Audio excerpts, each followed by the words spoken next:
Our second scripture reading today comes from the book of Acts.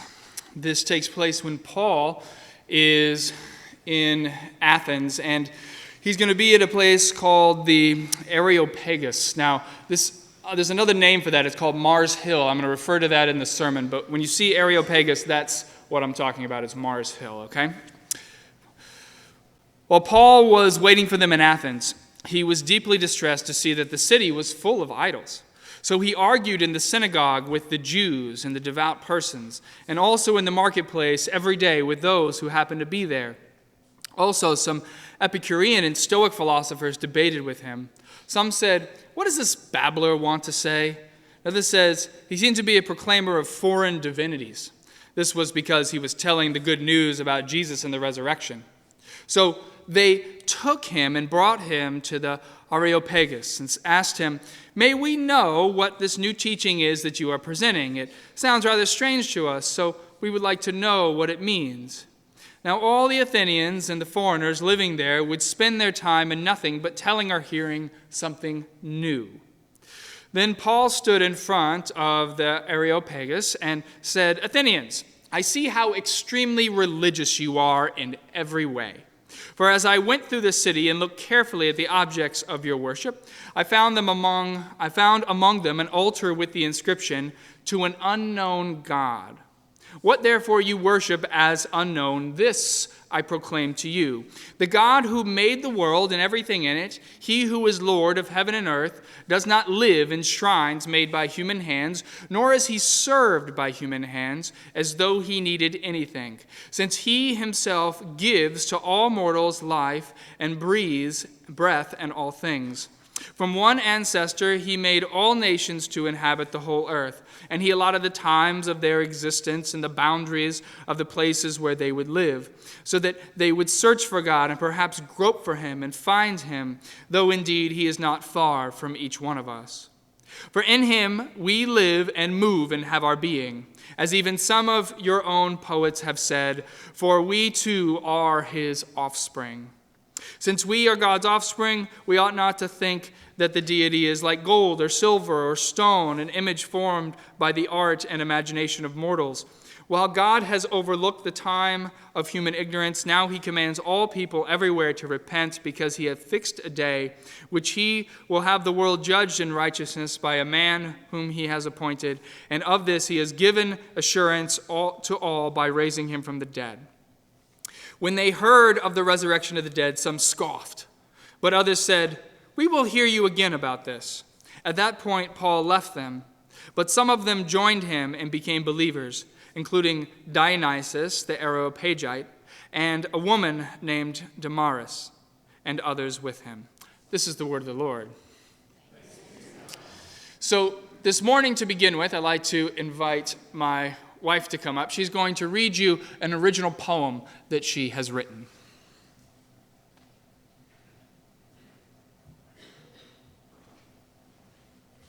Good morning.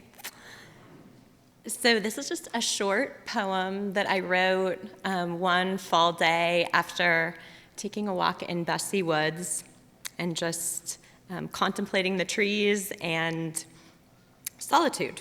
So here it is.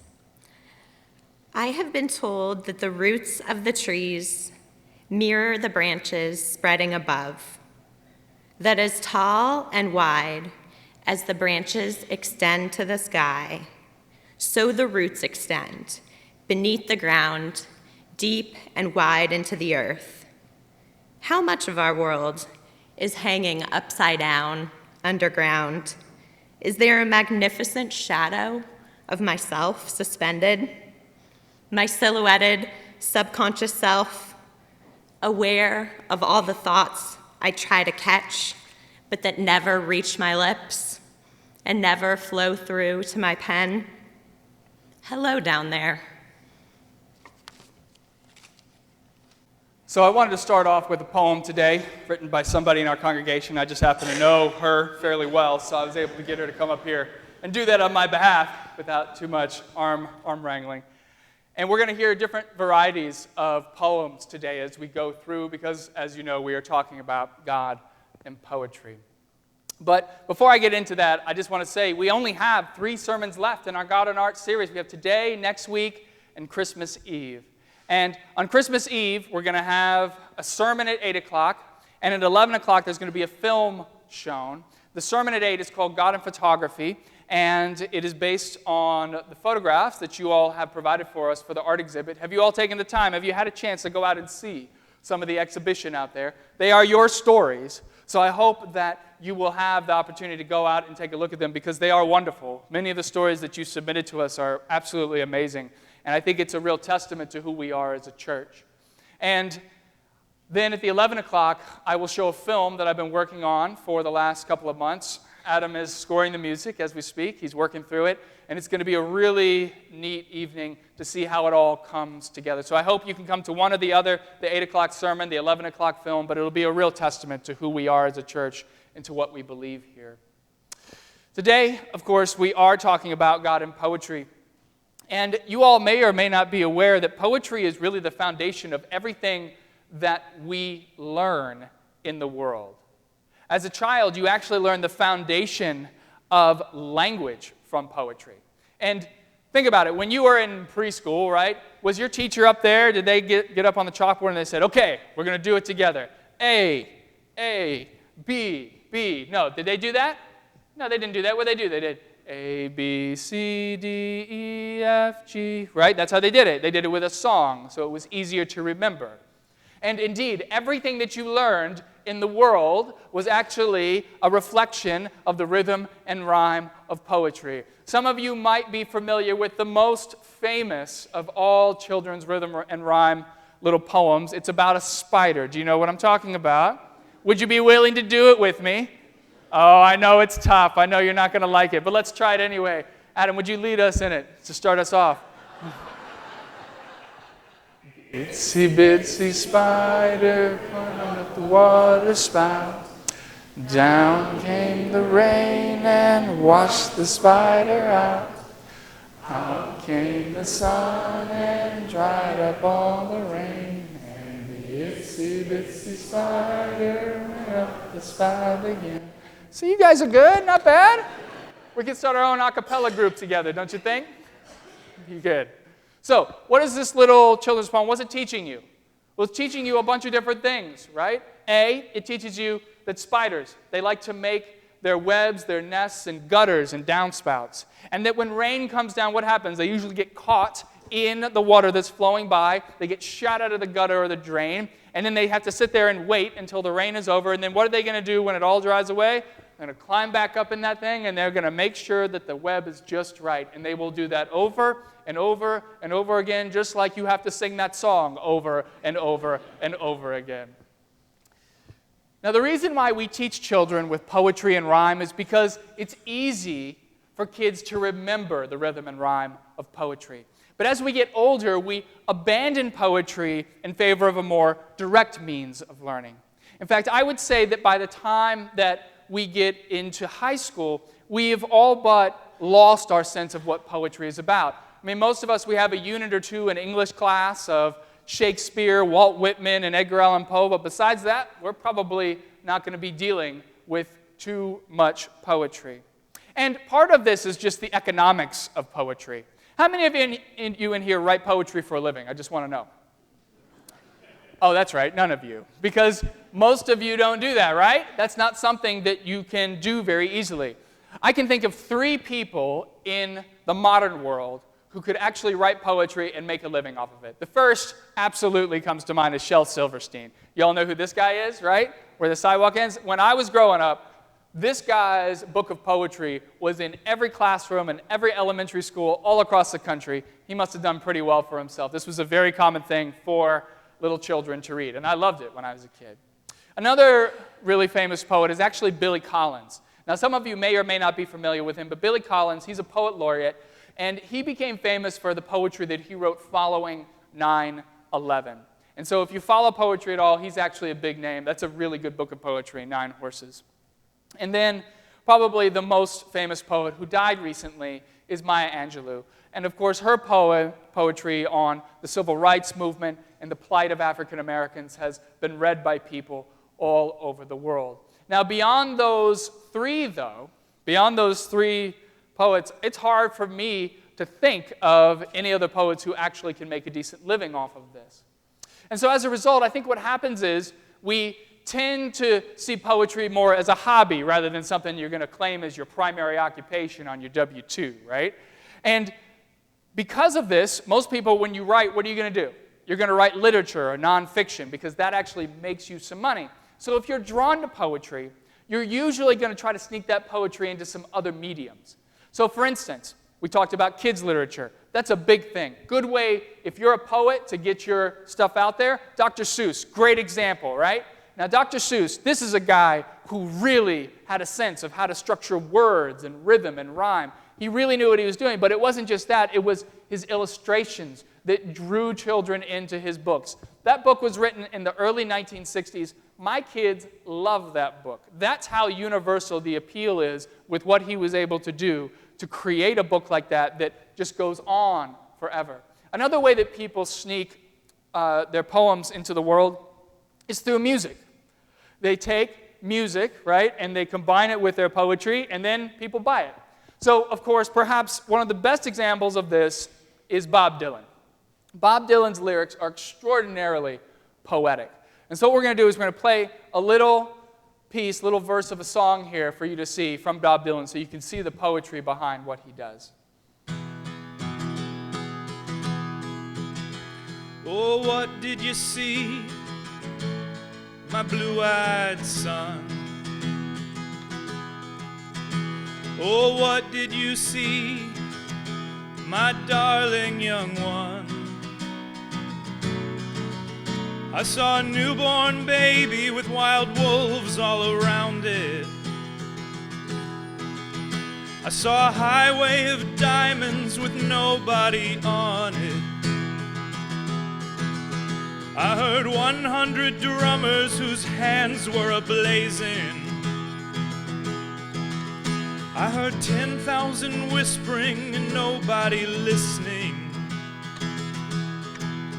I heard one person starve, I heard many people laughing. I heard 10,000 talkers whose tongues were all broken. I saw guns and sharp swords in the hands of small children. And it's a hard rains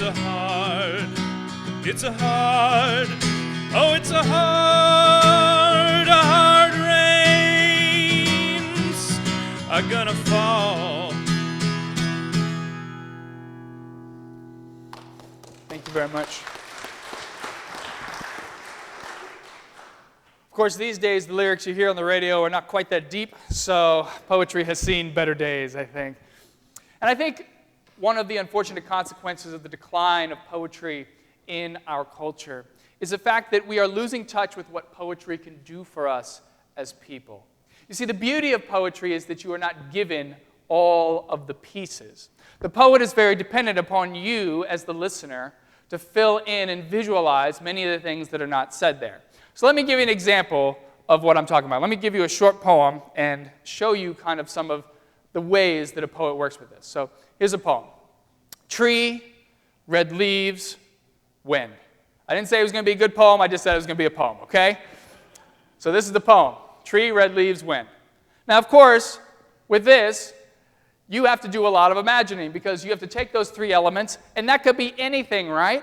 You could do anything with that in your mind. You're not given a lot of structure. You just have to kind of come up with whatever you come up with in terms of taking those three elements and putting them into your mind. But we like it, don't we, when things are more spelled out for us. We don't really like it so much when we kind of are left out there. So what if I said this? If I said, the tree with red leaves blows wildly in the wind. Well, that's much better, isn't it? That's a little bit easier. It gives you more to kind of work with. And I think that the reason why we like to have things spelled out for us in the way that we do is because of how our culture has evolved in terms of the ways that we tell stories. So where do we get most of our stories from in our modern world? Where do they come from? They come from television and movies, right? That's where the vast majority of us get all of our stories. And this medium is actually a really great medium. I mean, it's a wonderful medium, but the thing about television movies is that it hands you every aspect of the story. When somebody walks in a room, do you have to imagine what the room looks like? No, you see it right there. Do you have to imagine what the character looks like? No, there's an actor right there. Do you have to imagine the inflection and the tone of their voice? None of that. It's all right there. The sounds, the music, it's all around you. And unfortunately, I think this has had an impact on our imagination. Because when everything is handed to you, you develop certain expectations as to what you want to see from a story. And let me give you another example of how TV and movies, how they've impacted us. Let's just talk about the pacing of a story. So if you go back, if you look at the history of film, let's just start in the 1930s when film started to become really big. If you go back and you watch some films from the 30s, you will see that most of the time those stories, they unfold very slowly over a long period of time, which was a reflection of the books, of how people read books at that time. The books, they would unfold very slowly over a long period of time. Even if you go back and watch, you will notice that a take, so a take, by the way, is just like what you're seeing from the actors acting. When you watch that, it will last sometimes upwards of 30, 40 seconds, one single take where you're just watching them go back and forth and talk. Whereas if you start to fast forward, 30s, 40s, 50s, 60s, it's mostly the same. But then when you get to the 70s and particularly the 80s, all of a sudden, things shift. And the stories begin to speed up dramatically. If you go home, just pay attention for just 1 second to the television that you watch. And a story on television, some television show, it's going to cut back and forth very, very fast. You usually will not stay on a particular shot for more than 2 or 3 seconds. And so what we expect is that the story is coming out very rapidly, very efficiently. Otherwise, what do? We change the channel, right? We get tired, we move on. And that word, efficient, is really important here. Because in our culture, everything is expected to be efficient, right? So let me give you an example of just how efficient we've become. So 10 years ago, if I sent you a text message on your phone, and I said, hey, how are you doing? You would have to reply back, and you would have to say to me on your phone, you'd say, oh, well, I was stuck in traffic today, and my air conditioning wasn't working, and so I was sweating, and I was really upset. Now, that's 10 years ago. Today, do you know how you respond to a message like that? You send emojis. That's what you would do right here. This is what you would send to somebody, okay? You don't even need to send the stuff anymore. That's supposed to give you the same basic idea as language. So supposedly, this is a very efficient form of communication. If you all have children, this is how they communicate, by the way. So you look at something like poetry, and poetry is also a very efficient form of communication. Poetry uses something called intentional deletion, where they remove words to force you to slow down so that you have to contemplate the meaning. And herein lies the contradiction. I find this contradiction to be very interesting. Everything in our culture is efficient so that we can move faster, whereas poetry is designed to be efficient so that we can slow down. Isn't that interesting? You have the efficiency of culture to go faster, but yet you have the efficiency of poetry to slow down. And in my opinion, the reason why God is dying in our culture is the same reason why poetry is dying in our culture. When everything in the culture is designed around speeding up, going faster, then one of the negative byproducts of that mentality is that you have to be spoon-fed everything. Because if you're going quickly, right, you don't have time to sit there and reflect and try to understand something. It needs to be easy, quick, very simple to understand. Just spoon-feed it to me, give it to me, so then I can have it and I'll move on to something else. Otherwise, if it's not that way, well, you're just going to leave it behind. And this has serious implications when we're talking about something like God. Because God is not an easy concept to understand. Would you agree with that? Maybe? No? Was the itsy bitsy spider, was that it? Am I done now? Did I use up all of my points there? Okay. God is a difficult concept to understand. It takes a lot of imagination to think of God. And I don't mean that in the way of you're making it up, although some people might come in and say, yeah, you are making it up. If you are going to see God's presence in the world, you have to have a certain level of imagination. And to give you a sense of what I'm talking about, this entire God and Art series is proof of that. What do we start with this God and Art series? We start with some piece of art that seemingly has nothing to do with God, and then, eventually, by the end, we see how it informs us of God's presence in the world. But what does it take for you all to see that? Well, it takes you sitting here for 23 minutes while I make the connections between all of those things, right? And that's a long time in our modern world for somebody to sit and listen to a person talk. If I were a television show, you all would have changed the channel a long time ago. But thankfully, you're stuck here and you're not going to go anywhere. So even if you're bored, you won't get up and leave me behind, right? The instinct that we have to change the channel, that is a huge reason why the younger generation, the millennial generation, my generation, is ultimately abandoning the church. It is simply too boring for them to sit there and listen to somebody like me speak for that long. If you can't give me the takeaway in 2 or 3 minutes, it's not worth my time. That is my generation. I admit to it, okay? We have a short attention span. And ultimately, that has a big impact on everything. Because if you need the takeaway to be quick, that's not God and Christianity and Jesus. How many of you all have been coming to church for 5 years? How about 10 years? How about 20 years? Right? You're getting into decades. Many of you are here week in, week out, Sunday after Sunday. And if I polled you and I said, hey, do you have this thing down? Do you know God, Jesus, Christianity? Many of you would say, no, I'm getting closer. I'm edging closer to it. But, that's why I'm here every week. I'm trying to learn a little bit more, right? It's a challenging thing. And God cannot be reduced to some small, digestible soundbite. It doesn't work that way. And so, if we're going to really appreciate God, we have to slow down. I know in our world, every one of you is going quickly. Many of you are forced to go quickly by the way the world works. But when it comes to God, we have to slow down. And poetry is a wonderful tool when we're talking about that.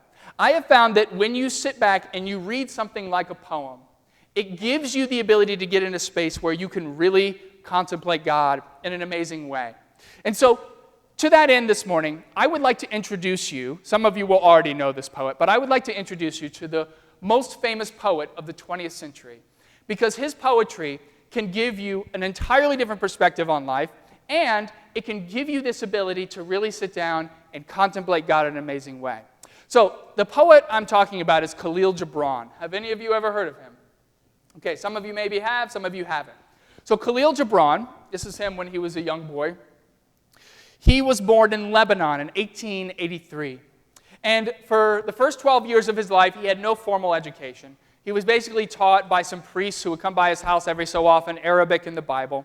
And then, when he was 12 years old, his mother said, we're going to immigrate to the United States. So they go to the United States. They end up in South Boston. And he ends up going to an art school there. And it's at this art school that he meets the artist Fred Holland-Day. Fred Holland-Day, the only reason why you might know who he is because he was the first person to ever try to promote photography as a fine art. And so Khalil, he meets Fred Holland-Day, and I think that photo that you saw is actually a photo taken by Fred Holland-Day of Khalil when he was a boy. They get together and he says, look, Khalil, you have got all this talent, but you got to nurture it. You got to do it right. And so for the next 3 years, Khalil, he's painting, he's writing, he's doing all this stuff, and his mom says, hold on a second, Khalil. You are absorbing way too much of Western culture. I want to send you back to Lebanon. I want you to absorb some of the culture of your homeland. So she throws him on a boat. He sails all the way back to Lebanon. And this proves to be some of the most important time in his life in terms of what he becomes as an artist. If you've ever read any of Khalil's work, his poetry, you will find it to be both profound and inspiring. And the fact is that the reason why it's profound and inspiring is because it's this wonderful synthesis of Eastern Arabic thought and Western Christian thought. And he is able to kind of take it and put it into these beautiful little musings on life in these poems. And there's people who just love what he writes. In fact, people all across the world have fallen in love with his poetry. And he ended up writing The Prophet, which is his most well-known work, in 1923. And he ended up dying not long after that in 31. And it wasn't during his lifetime that it became super famous. It was when the Beatles, Johnny Cash, Elvis, have you ever heard of those people? I don't know if you have. Okay, so they found the prophet, and they started reading it, telling people about it, and they even included some of the poems from the prophet in their lyrics. That's how influential it was. And so it introduced this work, the work of Khalil, to an entirely different generation. Now, when I read the prophet, I have to tell you that I feel like I've gotten a little bit more in touch with God's presence. It's like reading from the book of Ecclesiastes, which I find to be a very contemplative, poetic type of book. And when I read from those poems, it feels as though he has just been able to touch on these little grains of truth. And those grains of truth, it makes me feel like I've stumbled upon God's presence, because when you stumble into God's presence, it's usually when you've touched on these larger grains of truth. And so when you read his poetry, it's like you're talking about God, but you're not talking about God. Do you know what I mean by that? Like, his poems are not about God, but yet it feels like they're about God. And this is something I really want to drive home for you all today, which is to say that a lot of Christians believe that if you're not talking directly about God, like I'm doing right now in a sermon, if you're not talking directly about God, you're not talking about God. But I've come to find that most people experience God not through direct contact, like here in a church, but through indirect means, through sources that you wouldn't necessarily associate with God, which is why we read from the book of Acts a little earlier today. So, in the book of Acts, what happens? Paul, he goes to Mars Hill, and he's having a conversation with the Athenians. And he sees, do you remember how he talks about how, and this is Mars Hill, by the way, this is what it looks like, it's a big rock. He's up there, he's talking with them, and do you remember how he says that he saw, when he was walking through the city of Athens, this altar that says to an unknown God? Now, does that altar have anything to do with the God of the Jews, Jesus, or Christianity? Nothing. It has nothing to do with that. It was not made with that intent. But he uses it as a source to talk about God. Something that you wouldn't necessarily associate, but it's his way of engaging with the people of Athens about this idea of who Jesus was, which is a really good way of doing things. And I have found that what Paul does at Mars Hill, that in fact, that is one of the best ways for us to talk about God in our culture today. You all are the exception. You are not the rule. Most people are not willing to sit here and listen to a person talk for all this time about God. But I have found that when somebody is deeply touched by something like a poem, that opens them to this much larger understanding of who God is, and they'll talk about it with you then. And so as I end this morning, I want to encourage you to find opportunities in your life where you can talk about God, but not in the way that you would normally think. I want you to take time in your life to step back, to slow down, and to have conversations with people around you. And you don't have to do it in a church, and you don't have to start with the Bible. You can start with anything. It can be a book, a poem, it can be a piece of art, it can even be a television show or a film, as much as I bashed those two things earlier today. Take your time, go out and do that. And in order to get you in the mode of doing this, I actually would like to show you, on a film that I created, one of Khalil's poems. So this is from the prophet. It's called On Children, and it stars our very own Lily Hendrickson, Adam's daughter. She was expensive, so you have to realize that we're going to have to probably take up a separate offering just to pay for her, and she's a hard negotiator, let me tell you. So you're going to see her in the film, and you're going to hear Khalil's poem, which is a beautiful poem. And my hope is that you'll go home, you'll Google the poem, and you'll take time to talk with your family or your friends about it, because it's a beautiful poem, and on the surface, it has nothing to do with God. But when you dig down deep, I think that there's something in there that you could really have a wonderful discussion about. So just remember, God is not confined to this place. There's a lot of places where you can find God in the world, and it can be as simple as a poem. And so I give you Khalil Gibran's On Children.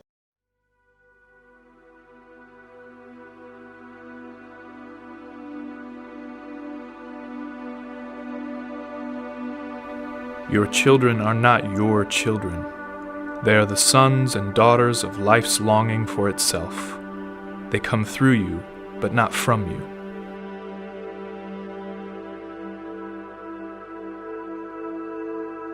And though they are with you, yet they belong not to you. You may give them your love, but not your thoughts, for they have their own thoughts. You may house their bodies, but not their souls, for their souls dwell in the house of tomorrow, which you cannot visit, not even in your dreams. You may strive to be like them, but seek not to make them like you, for life goes not backward, nor tarries with yesterday.